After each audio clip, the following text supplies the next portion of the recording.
Hey guys, welcome to this let's try of Encased, a sci-fi post-apocalyptic RPG.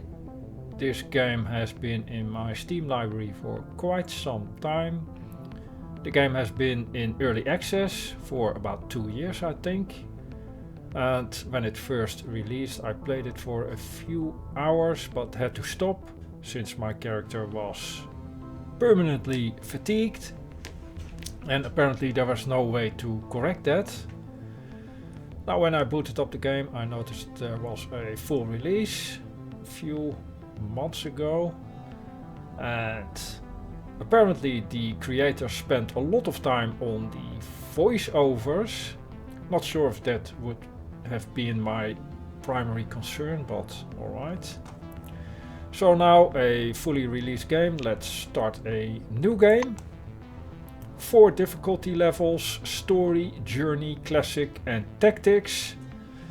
Tactics, very challenging, maybe not try that.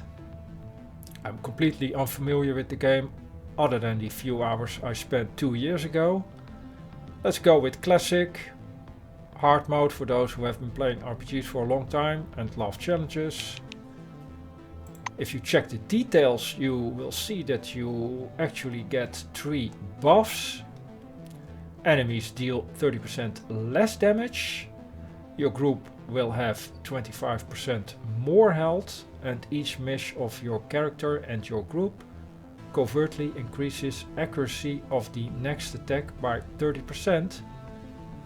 And the debuff will be that the at death's door status will not have a countdown.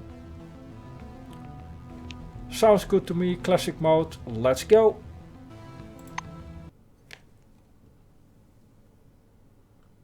"1971. We woke up in a different world, where the Cold War ended along with the Vietnam carnage. All because of the Dome. The Dome. A territory full of anomalous artifacts, phenomena, and organisms. We still don't know what it is. An alien city? Some kind of a testing ground or storage? Whatever it is, no living thing trapped under the Dome can escape it. Yet even this did not stop the research. The major powers created the Cronus Megacorporation to develop and explore the Dome. Its secrets became a lucrative business. The Spires station was built on top of the Dome to export the artifacts and import supplies and personnel. The city of Crystal Sands grew at the foot of the Dome, eventually becoming a major transportation hub. All this required thousands of employees, and there was no shortage of candidates. Romantics, pragmatists, and adventurers of all trades swarmed recruiting centers around the globe, seeking jobs at Cronus. You were one of those people. In 1976, your application was approved, and you went under the Dome towards the future. Whether a good one or a bad one, only time will tell.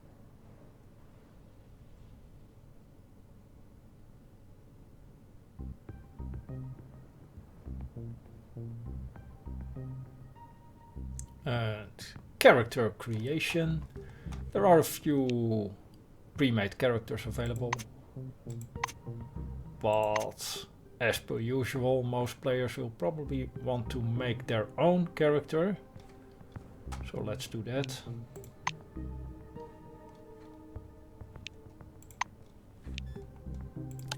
I want to make a scientist type character.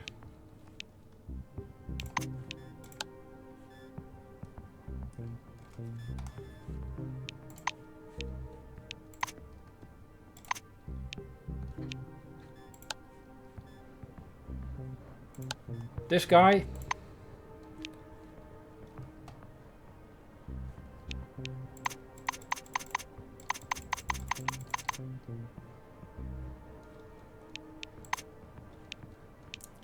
Let's try to make him look like the portrait as much as possible.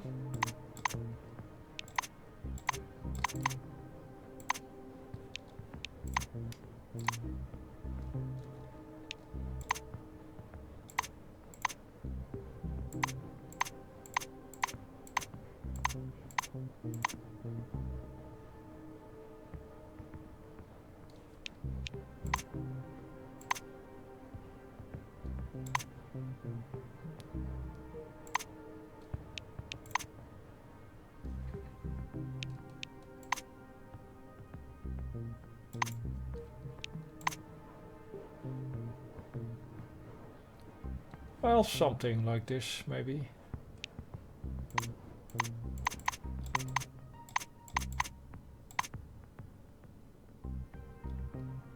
Something like this. Next, we need to choose the wing. Cronus is divided into wings, 5 departments, engaged in different activities. Choosing a wing affects the background of your character, starting attribute values, initial equipment, and answer options in dialogues. We have the silver wing. These guys determine the first priority out of 1,000. They find experts who can suss out the best solutions to every problem, equip workers with the right tools, and ship necessary materials to where they need to go. The managers. Starting bonuses. Charisma, skill points per level, psionics and influence. The Black Wing. Using the most powerful weapons and advanced military equipment. The employees of the Black Wing protect humanity from the hazards of the dome.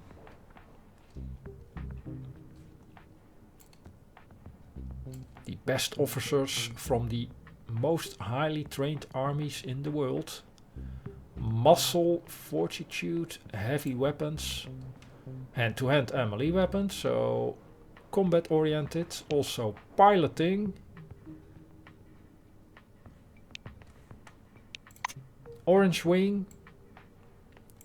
Every person deserves a second chance, especially those willing to make amends for their crimes by working for the betterment of humanity.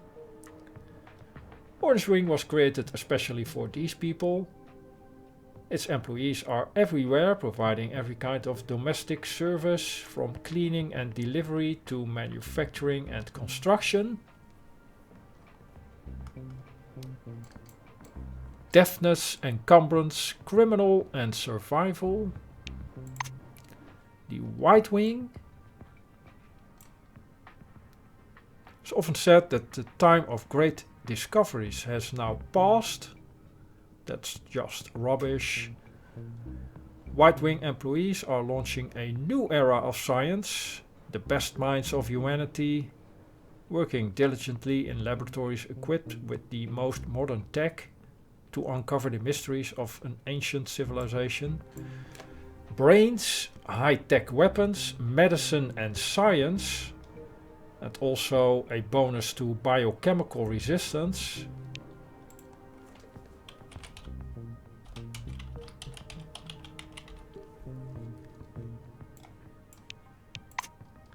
And finally, the Blue Wing. The Blue Wing, the dome lay dormant for centuries and came to life only with the arrival of people.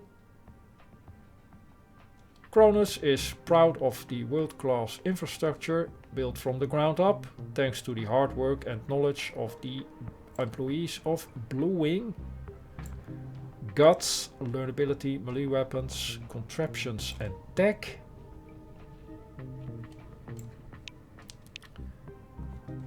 But we will be... Dr. Phantasm will be a White Wing employee.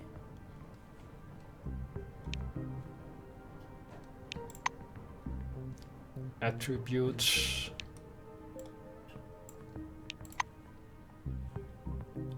We have 8 attributes.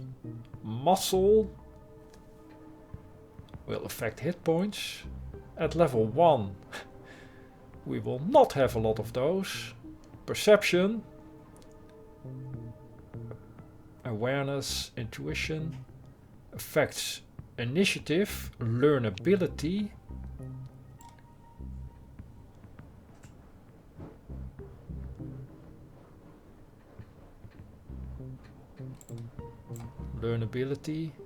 modifies the amount of experience gained.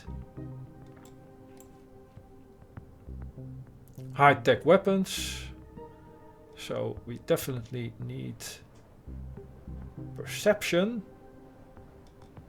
Guts, Constitution, Stamina and overall health. Alright, this also affects hit points. Regeneration, Encumbrance.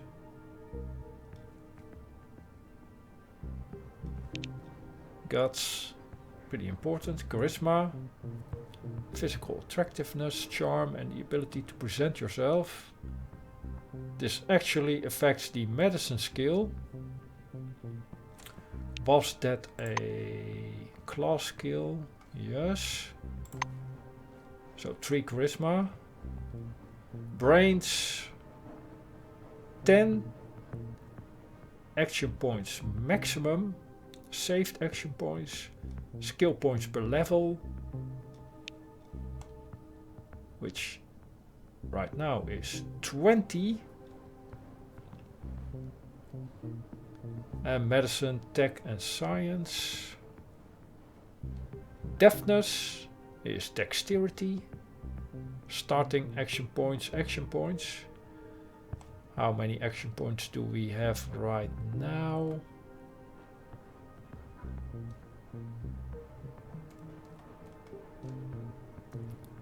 Starting action points 8. And saved 4, maximum 17, alright. 2 seems a bit low. Dr. Phantasm will be low on action points. Fortune. Alright, this also affects action points. Critical hit chance, contraptions, piloting skill and criminal skill. It is at 8. Not sure if we need this at level 8. Psyche.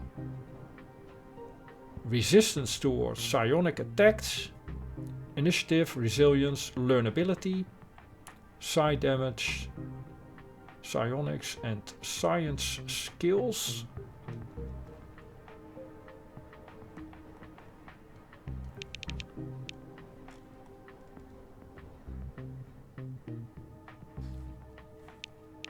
Maybe low intelligence dialogue. So just like the original Fallout. You can set brains to 1, which will severely limit your dialogue options with unexpected results. I wanted to decrease fortune with 1 point and guts. So we have a little bit more constitution, stamina and health.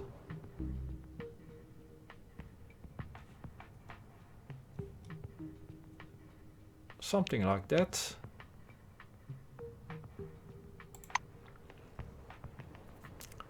And also, just like in Fallout, you can tag 3 skills. This will add an additional 30 points to the skill.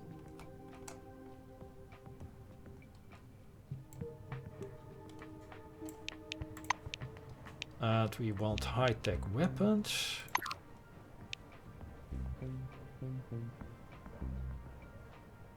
That will give us the energy pistol ability, ionization.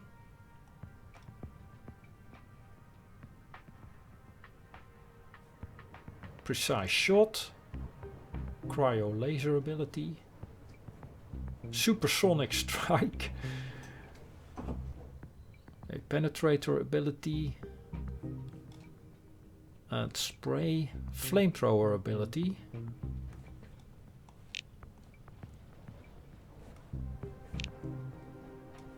That is a combat skill.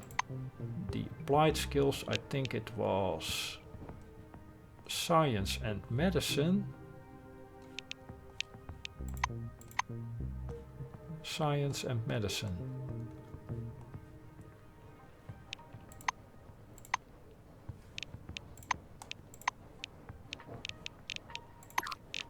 Science. Virtuoso chemist. Biochemical damage plus 10%. Analytical mind. Perception plus 3 for the purposes of calculating the chance to see the enemy's stats. and medicine. First aid. Fatigue. I think there was something wrong with the fatigue mechanism when the game first released, because,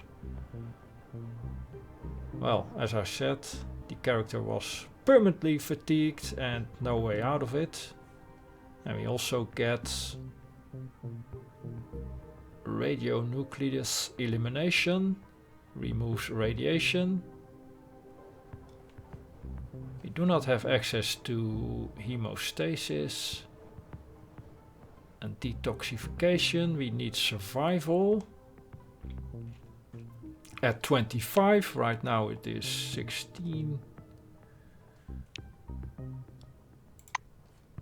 Traits.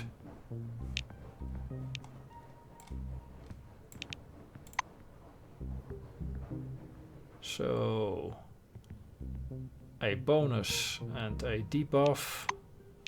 Don't think I want to select a trait for this character.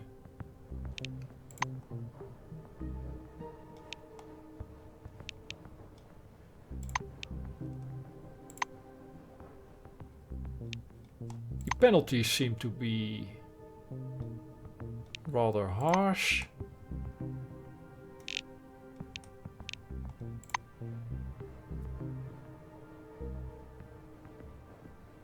Prodigy. I already have brains 10. Not sure if this actually works. So let's not select a trait for Dr. Phantasm.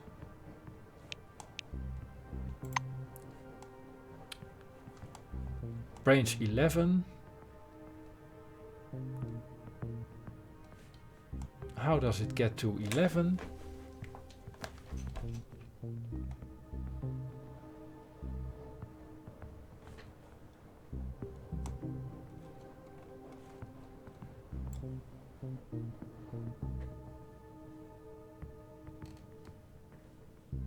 I am not sure.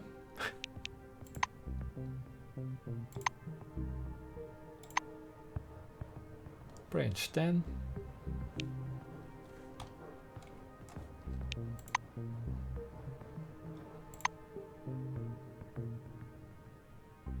That means if we take the Prodigy, 15, but we lose points on learnability, the amount of experience gained, so slow leveling.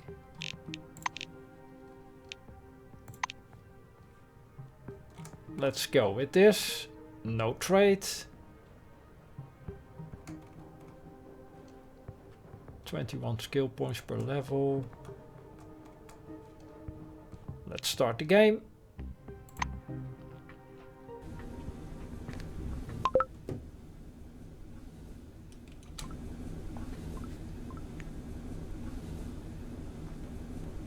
Conversations. Interacting with different characters is an important part of the game. Choose your lines carefully. Careless words can cause resentment or provoke a fight. Right, let's talk to... A guy wearing thick spectacles thrusts out a sweaty hand. Monty James, Silverwing. He glances down at your badge. Ah, it's you. I found your file extremely interesting, and your CV, wonderful. Inspiring, really. When I had the opportunity to look over the files of my future colleagues, I couldn't resist. I don't want to sound boastful, but silver level clearance has its advantages. Monty winks. What did you see in my file? Monty makes a ring with his thumb and forefinger. You were number 63,784 on the waiting list, but you were lucky enough to get into the dome after only 16 months. Besides that, zero, nada, absolutely nothing. You're a dark horse for both the Foundation and myself. How exactly did you end up in this wing? Say you're a doctor, interested in the forefathers' technology. Or I'll see it as an opportunity to participate in mankind's greatest experiment. Oh, I see. Well, if you ever decide to sew together Frankenstein's monster from the bodies of dead oranges, be sure to let me know. The Silver laughs at his own joke, alone. An uncomfortable silence rises between you, and Monty abruptly changes the subject. He taps the narrow illuminator panel with one finger. Look, there's a storm rising. The lightning is strange. Green. Should lightning be green? This is my first sandstorm. General term for a variety of psychochemical phenomena of uncertain nature endemic to the dome. An anomaly. Recommended approach. Steer clear or die. Let's talk to this White Wing employee. The thin, pale young woman is sitting at the window, leaning against the illuminator. The glass is slightly fogged with her breath. She turns to you. Her shiny badge reads Tomoko Kimura, physiologist. We've crossed the border. No way back now. Even traveling by the funicular wasn't so thrilling. The White presses small hands to her blushing cheeks. You were thinking, why have no children been born under the dome? I've got a working hypothesis, but I'm not ready to share it yet. She says softly, as if answering a question you didn't ask. Did you see the dark stain on the outer surface of the dome? Kimura peers through the glass in the direction you indicate. Oh, that's the aircraft that crashed into the dome during the first expedition. I believe that's a wing fragment, and there's some white canvas. What do you think that is? Maybe a parachute? The White shakes her head, bewildered. I just can't believe it. It's all true. We're on our way to meet the future. And what did you mean by we've crossed the border? Kimura shoots you a surprised look. You're familiar with the details of the briefing, right? To put it simply, the dome is a selectively permeable environment. The White draws an invisible hemisphere in the air. Inorganic objects may exit the dome without difficulty, but any living creature dies if transported back to the outside world. That's why we're all stuck here for an indefinite period of time. Propose a hypothesis. The lack of fertility in women under the dome is related to field activity. Kimura listens without interrupting, as if considering your every word. It's quite possible. I would like to set up an experiment to test this in practice. She cuts off, abruptly. You exchange glances with the rapidly blushing Kimura. Not in that sense. I mean, yes, in that sense, but it is science, you know? It's quite serious. Alright, offer to help. Test her hypothesis before it's too late. She blushes even more. No thanks. A blue employee. A man with a mustache and a blue jumpsuit is standing at the window, studying the construction site below through the occasional break in the clouds. His badge reads Igor Patan, planner. The blue taps on the glass with one finger and gestures you to come and take a look. Seems like he doesn't speak English.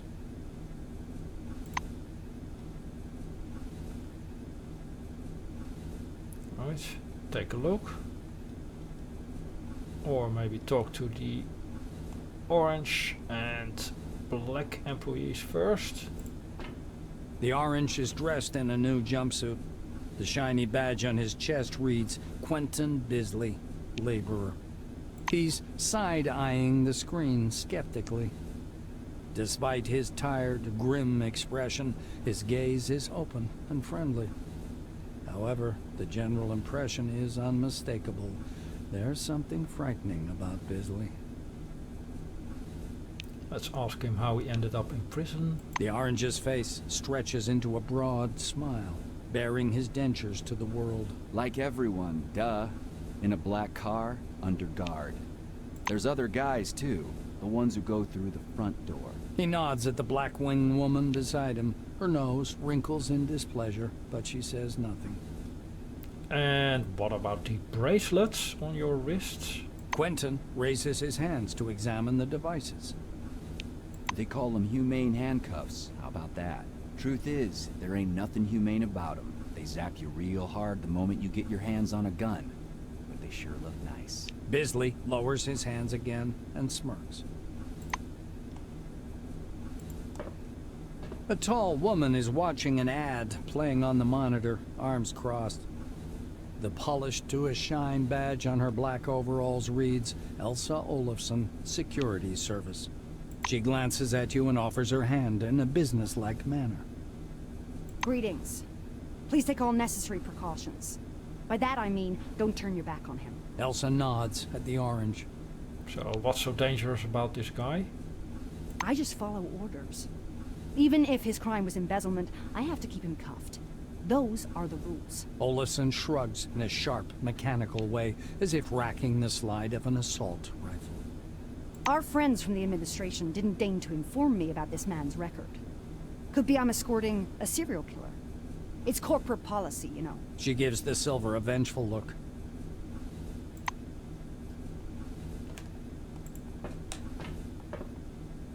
Stopping by the door's porthole, you watch as the ground slowly approaches. It looks brown-black through the tinted glass, and smoky blue at the horizon. It almost seems like the clouds are pulling apart there. You scan the desert for any sign of the anomalies you've heard so much about. A flat, dark form hangs in the air above the horizon. It vaguely resembles a mushroom cloud, but with a much denser structure.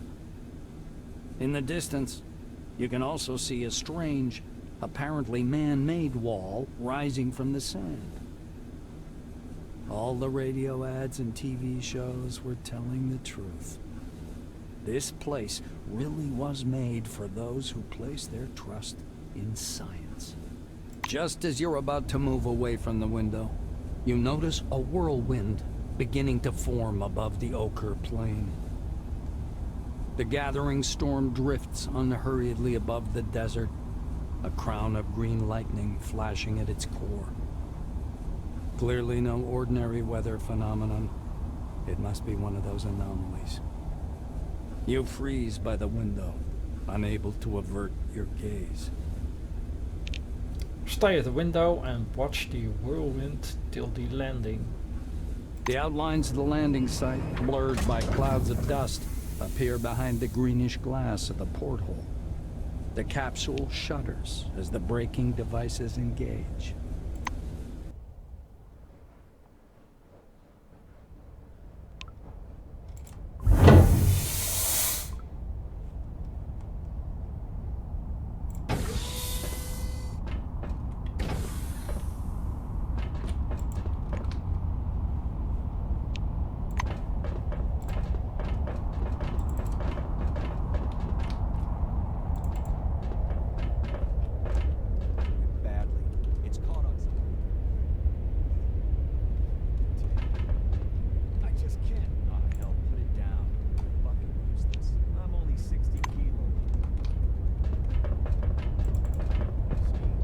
Come here. Come on now, or you'll miss everything. A cheerful man in a white lab coat grabs you by the sleeve. A badge reading Ludovico Nuzzi, scientific analyst, export department, dangles loosely on his clean uniform, which still smells pungently of washing powder. Look over there. He points upward with a sharp, wide gesture and hands you his field binoculars. Take the binoculars and look where he is pointing. You raise the binoculars to your eyes. Under fourfold magnification, the whirling cloud above the rust-colored plains looks even stranger. Its core glows with flickering green light and flashes rhythmically, and that rhythm seems to form a complicated pattern. Nuzzi bends close to your ear. Fascinating. Do you want me to bring some filters? If we intercept the red and blue spectrums, we'll see something amazing. It's like a signal, some kind of message. So what is it precisely that we're looking at? I don't know. Ludovico laughs unnervingly and snatches the binoculars from your hands. With the binoculars raised to his eyes, he minutely adjusts the focus. It's a massive whirlwind north of Concord, and not merely some desert sandstorm. That's an anomaly. I hope it lasts long enough for me to make a proper observation. What does Scientific Analyst Export Department mean? The scientist looks blankly at you, then down at his lab coat. Ah, this? This? He lets out a blaring laugh. Ludovico points at the building behind him. I work in Concord Station, categorizing relics. My job is to classify them by rarity. Then the blues package them, silvers issue the documentation, and oranges move them to the cargo capsule. Just like the one you arrived in. Nazi points upward. Then the capsule takes the relics way up there, all the way to the spire, then to crystal sands by the funicular. They get auctioned off and turned into money. It's not like I endorse this, but we all like ourselves a good paycheck, right? He offers you his binoculars once again. Do you want to have a look at the spire? It's amazing. But then you can look at the spire anytime. Now that sandstorm, that's what's truly amazing. Nazi looks from you to the capsule and to the landing terminal entrance. He flings his arms up. Oh, mi scusi. Excuse me, I'm so sorry. You'd better get going or you'll be late for check-in. Your colleagues are already inside, and the storm is growing stronger. Yeah, the storm is growing stronger. The White mutters in fascination, eyes glued to his binoculars, which is fixed on the spinning whirl of clouds.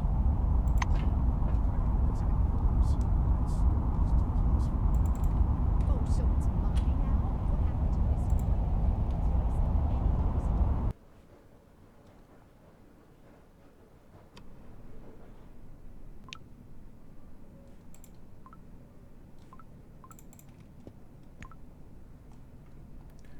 Quests throughout the game. You will perform various tasks, some of which lead you through the story, as well as others that reveal different aspects of life under the dome.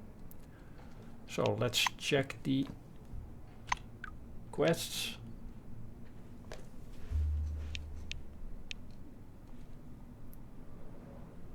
You've reached your destination. The pod landed at the Concord station. Your first task is to register at the reception. You should receive further instructions there. And Kronos employees are under strict surveillance and accounting. Finish the bureaucratic procedures in 24 hours, or you will be accused of infringement of the corporate codex and be sought after.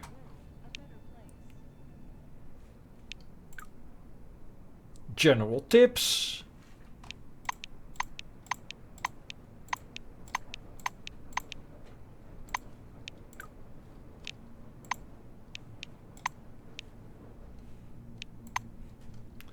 Right, let's register then.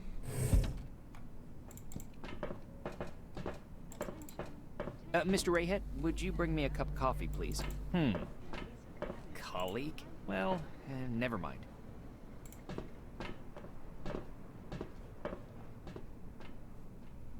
A silver wearing thick glittering spectacles is sitting on an orange couch, nervously fingering his badge, which reads Monty James.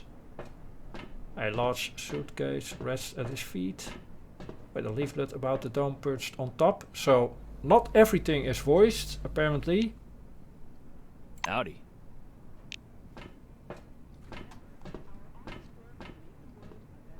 So how do you like the inside of the dome? We are not ready to answer that yet. Not enough time has passed for me to form a clear impression.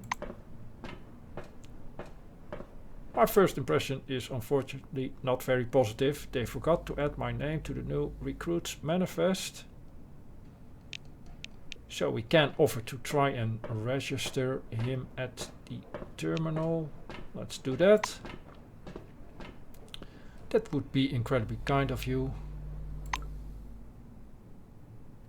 Maybe my optimism about this place and the people working here was justified after all. It was nice chatting.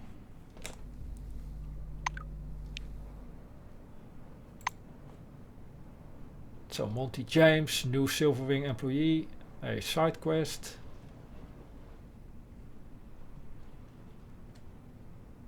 We offered to register him via a computer terminal.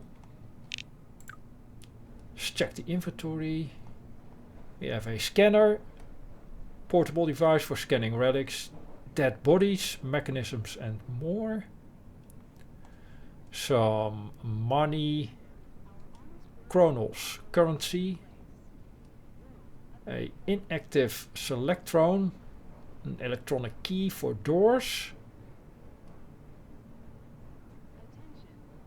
and a letter from Kronos.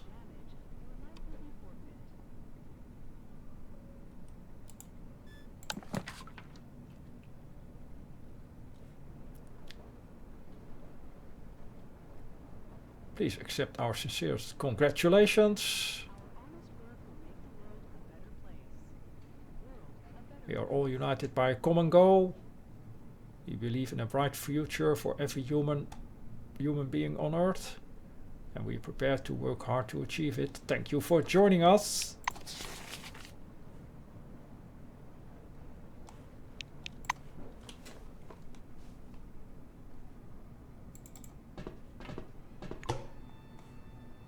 Some money and a pair of scissors. Let's get all the stuff. More money.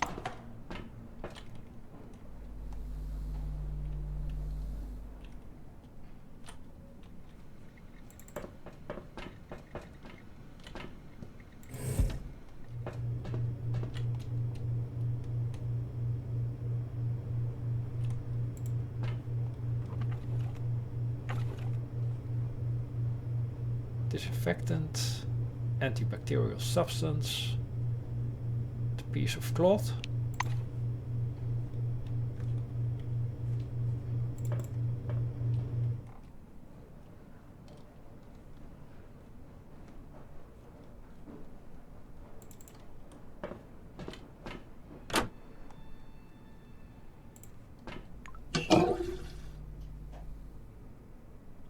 A simple lockpick.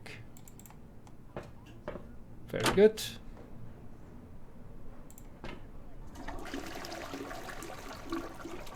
Status effect.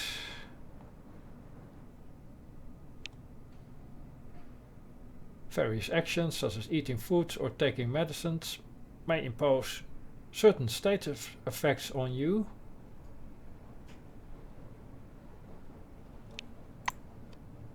And where can we look at the active status effects?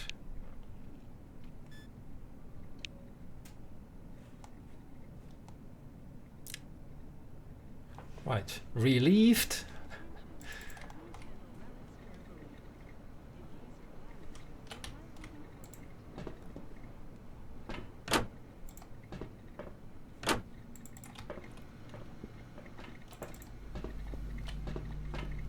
Hello, come up to the desk, please. I'll register you.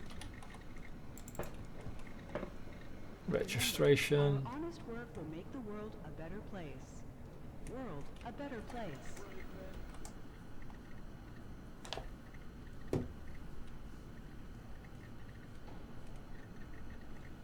Let's just take a look at the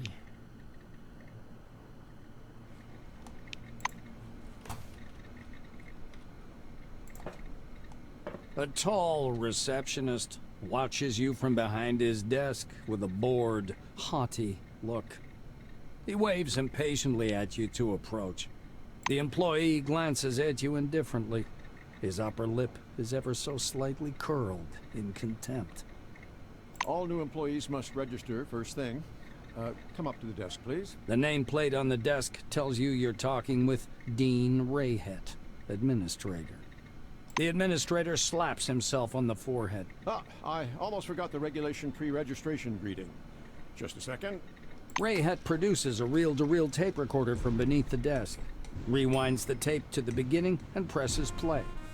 the speakers explode with a harsh, crackling sound over which the tick-tick of a metronome slowly grows louder.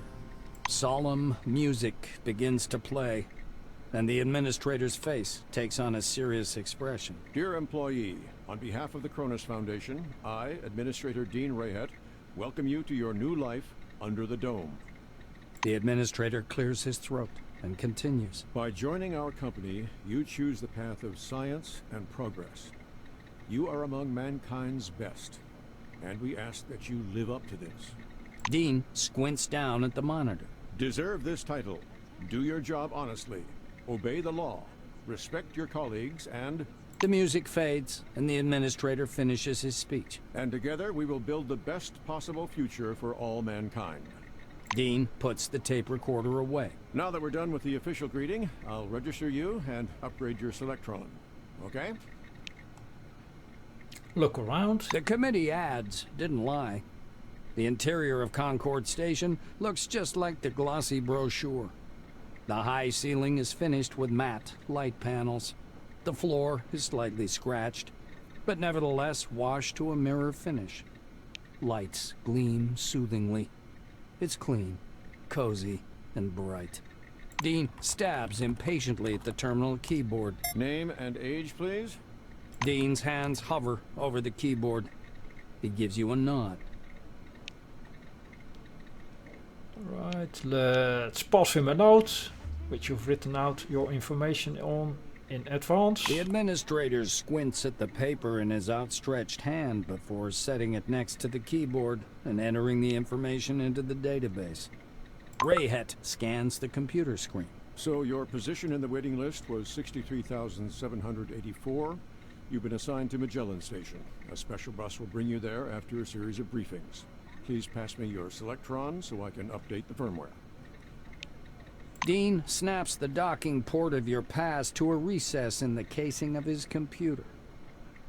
The administrator returns your Selectron. Cronus was founded as a society of scientists and military professionals. White Wingers have special privileges at most of the original locations built in 71 and 72. And there are still purely white zones in Magellan too. Limited access laboratories, operating rooms, the morgue, warehouses, some parts of the reactor. I think you'll like it. Dean continues. All new employees have a short list of tasks to perform on arrival. Do you want to hear all the details or just the short version? Well, let's get all the details. Rayhet nods and points at the ceiling. First, you need a set of combat gear. Talk to Sidney Maynard, he'll give you everything. Dean extends his second finger. Second, weapons. Ms. Margarita Takachenko is the clerk at the armory. After she dispenses your firearm, you'll need to head to the training zone for a brief weapons handling exam. The administrator straightens his third finger. According to the latest regulations, all employees must attend a briefing on psi abilities. Apply to instructor Andriy Mihai. Dean extends his fourth finger and looks at you meaningfully. Did I tell you about the combat and tactical training? The fourth step is to visit instructor Winston Botherby. And finally, science is the overarching purpose behind everything we do here. Go to Professor Van Alden to learn how to study relics, avoid anomalies, and catalog scientific knowledge. This training is mandatory for all wings, not just white. Dean catches himself. Oh, and when you're done with your trainings, proceed to the waiting room. From there, you'll travel to Magellan by bus. Alright. That's all crystal clear. The administrator looks up at you again. That is all.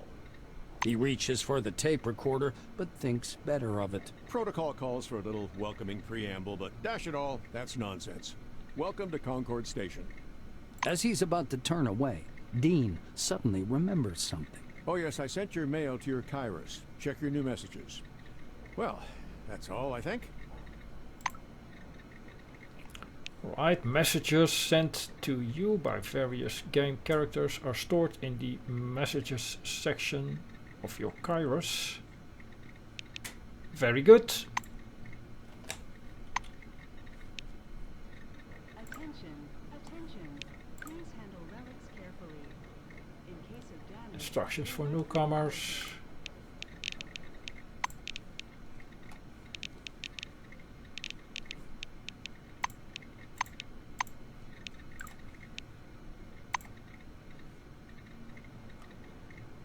Step 1. Contact storekeeper Sydney Maynard to collect the field uniform.